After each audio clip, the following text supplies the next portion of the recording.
এক মেয়ে লটারিতে 5 কোটি টাকা পেয়েছে। কোম্পানি চিন্তা করলো হঠাৎ এই সংবাদ মেয়েকে জানালে মেয়ে খুশিতে মরে যেতে পারে। তাই বল্টুকে পাঠানো হলো এমন ভাবে বলার জন্য যাতে মেয়ে খুশিতে না মরে। তো বল্টু মেয়েকে গিয়ে বলল, মনে করেন আপনি 5 কোটি টাকা পেলেন, তাহলে কি করবেন? তখন মেয়েটি বলল, খুশিতে নাচবো, আপনাকে ভালোবাসবো, আপনাকেই বিয়ে করব। শুধু এটাই না, অর্ধেক টাকা আপনাকেও দিয়ে দেব। এটা শোনার পর শালা বল্টু নিজেই খুশিতে মইরা গেল। বল্টু, পল্টু, আবুল, মফিজ 4 বন্ধু 5 স্টার হোটেলে ডিনার করেছে।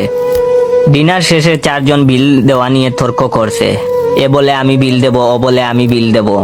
হোটেলের ম্যানেজার এই কাণ্ড দেখে মনে মনে হাসছে আর বলছে, পৃথিবীতে এখনো এরকম বন্ধুত্ব দেখা যায়, বিশ্বাস হয় না।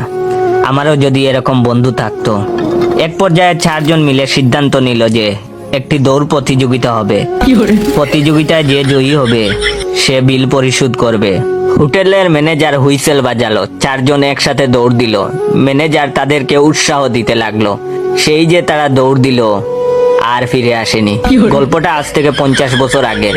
ওই হোটেল ম্যানেজার এখনো বাঙ্গা হোটেলের সামনে দাঁড়িয়ে আছেন। উনি ভাবছেন ওরা আসবে বিল দিতে। এখন আপনারা কমেন্ট করে বলুন ওরা বিল দিতে কবে আসবে। যদি আপনারা বলতে পারেন না, তাহলে আপনার বন্ধুদের শেয়ার করে জিজ্ঞাসা করতে পারেন ওরা কবে বিল দিতে আসবে।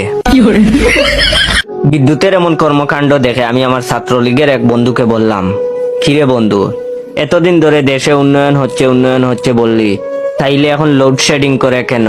তখন আমার বন্ধু বলল, আমাদের মন্ত্রী কি বলেছেন তা শুনোস নাই? আমরা তো সুখে আছি, বেশ থাকবো।